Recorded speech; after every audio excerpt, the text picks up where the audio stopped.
सोच्नुहोस्, सगरमाथाको चुचुरो नजिकै 300 भन्दा बढी लासहरू अझै पनि हिउँले पुरिएका छन्। किन ती लासहरूलाई तल ल्याउने प्रयास लगभग कहिल्यै हुँदैन?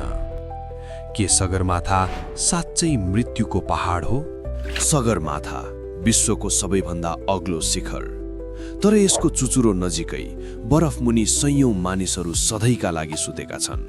एक शव तल झार्न 30,000 देखि 70,000 डलरसम्म खर्च लाग्छ। त्यो पनि सफल हुन्छ भन्ने ग्यारेन्टी हुँदैन।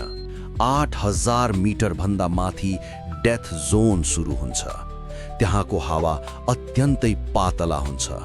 अक्सिजन केवल करिब 33% मात्र उपलब्ध हुन्छ। त्यो उचाइमा बस्नु नै जीवन मरणको खेल हो। कतिपय शवहरू अहिले बाटो चिनाउने चिन्ह जस्तै बनेका छन्। पर्वतारोहीहरू ती लास पार गर्दै शिखरतिर बढ्छन्। एउटा शव झार्ने क्रममा धेरै पटक जीवित मानिसहरूको ज्यान जोखिममा पर्छ। त्यसैले कहिलेकाहीँ यो निर्णय कठोर हुन्छ। सगरमाथा केवल सपना होइन, यो बलिदानको प्रतीक पनि हो। यहाँ प्रत्येक पाइला जोखिमले भरिएको छ। यस्ता विश्वका रहस्यमय र सत्य तथ्यहरूका लागि विश्वभित्रलाई सब्स्क्राइब गर्न नबिर्सनुहोस्।